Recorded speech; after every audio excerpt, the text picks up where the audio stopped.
Hello, welcome back to Lalitha's kitchen. ఈరోజు మనం చేసుకోబోయేది మైసూర్ బజ్జీ. మైసూర్ బజ్జీకి ఒక చిన్న ప్రెప్ది చూపిస్తున్నా. నేను ముందు చట్నీ చూపిస్తున్నా. ఫస్ట్ దీనికి ఒక టమాటోలు, ఒక 4 టమాటోలు తీసుకున్నాను. ఒక చిన్న హాఫ్ స్పూన్ జీలకర్ర, ఒక 3 వెల్లుల్లిపాయలు, ఒక కారానికి సరిపడా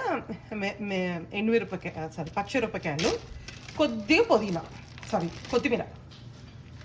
ఓకే, ఇంత కొత్తిమీర సరిపోతుంది. ఇది మనం పచ్చడికి అనమాట. దీన్ని ఇట్లా జస్ట్ కొద్ది ఉప్పు వేసుకొని,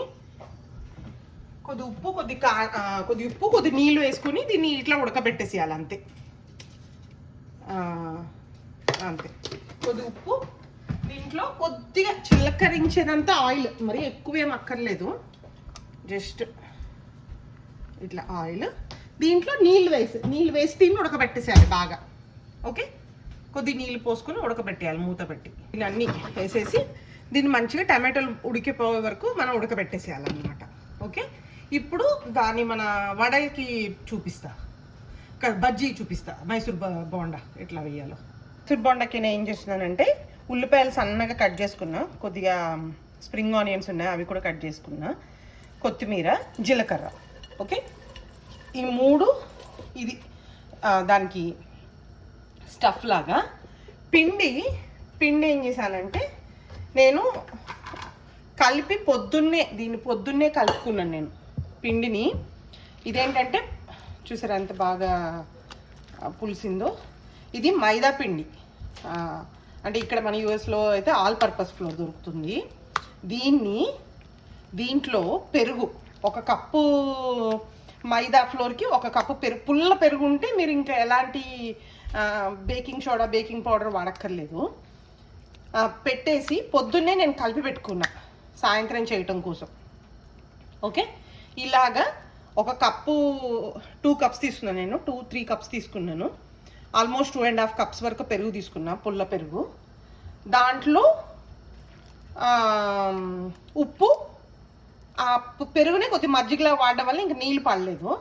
ఉప్పు, అది తర్వాత కొద్దిగా ఆయిల్ కలిపేసి పెట్టేసాను అనమాట. పొద్దున్నే దాన్ని మ్యారినేట్ చేసి పెట్టేసుకున్నా. ఇప్పుడు దీన్ని మన ఉల్లిపాయలు కలిపి పెట్టుకున్నాం కదా, ఆ మిక్సర్లో కలుపుకుంటా.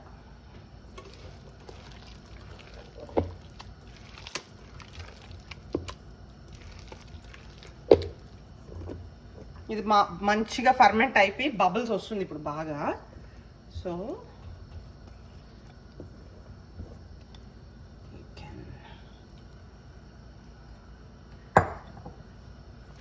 దీని కారం కోసం నేనేం పచ్చిమిరపకాయలు అవేం వేయట్లేదు, ఎందుకంటే పిల్లలు తినేటప్పుడు మళ్ళీ ఇబ్బంది పడకూడదని. మీరు కారం ఇంక జీలకర్రలోంచి వచ్చే కారమే అనమాట. ఈ కన్సిస్టెన్సీలో ఉంటే బాగుంటుంది. ఇంకొద్ది తిక్కుగున్న, చాలా మైనర్ తిక్కుగున్న బాగానే ఉంటుంది. మంచి బోండాల్లాగా వస్తాయి అన్నమాట.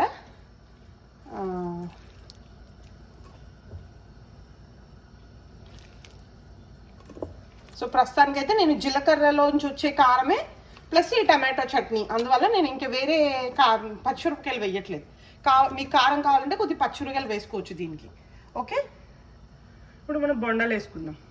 మరిగిపోయింది, మనం కొద్ది బొండాలలాగా వేసేసుకుందాం.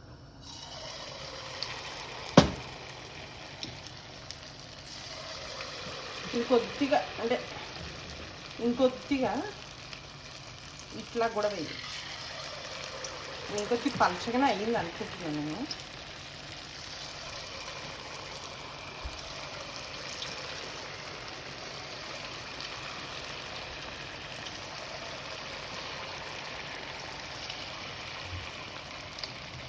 అంటే మన మెయిన్ పర్పస్ ఏంటంటే ఇది గుల్లగా రావాలన్నమాట. పెద్ద మళ్ళీ తినలేము. స్టోర్స్లో, షాప్స్లో అమ్ముతారు కదా, చాలా పెద్దగా ఉంటాయి అవి. 2 తింటే ఫుల్ అయిపోతుంది. కాకపోతే మనం గీరలు అయిపోతాం, అది పిండి సరిగ్గా ఉండదు అట్లాగా. సో ఇలా చిన్నగా చేసుకుంటే మనం కింద మీద కలుపుకోవాలి, లేకపోతే ఇది ఒక దగ్గరే ఉండిపోతాయి అన్నమాట. ఇట్లాగా కలుపుకుంటూ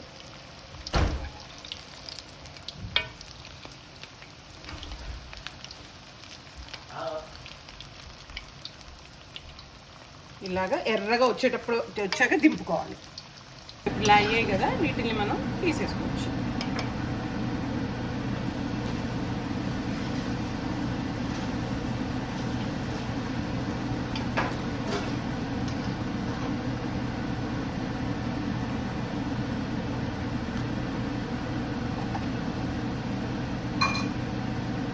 మళ్ళీ సెకండ్ రౌండ్ సేమ్. ఎంత చిన్నగా వేసుకుంటే అంత మంచిదండి. ఇలా పునుగుల్లాగా మనము మామూలు బొండాల్లా కాకుండా పునుగుల్లాగా వేసుకుంటే తినేటప్పుడు కూడా బాగుంటుంది.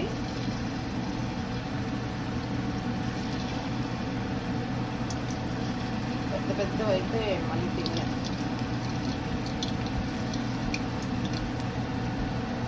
కలిసిపోయి ఒక దగ్గరికి వెళ్ళిపోయి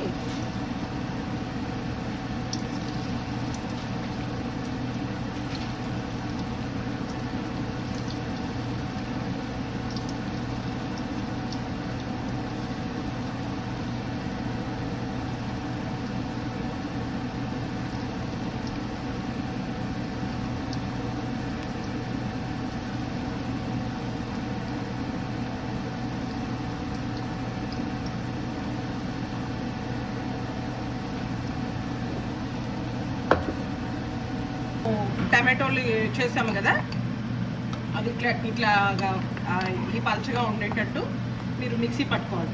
ఇంక ఇందులో పోపు ఏం వేయకూడదు. ఇది నాస్టీస్గానే తినాలి.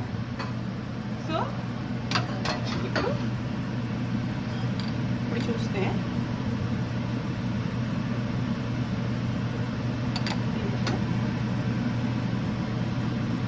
టమాటో చట్నీ అండ్ మన బజ్జీ ఎంత బాగా వచ్చిందో చూడండి. క్రిస్పీ క్రిస్పీ క్రిస్పీ, లోపల పిండి ఏం లేదు. ఒక చిన్న ఆనియన్ తీసుకొని దీంతో తినేసేయడమే. వావ్, యమ్మీ.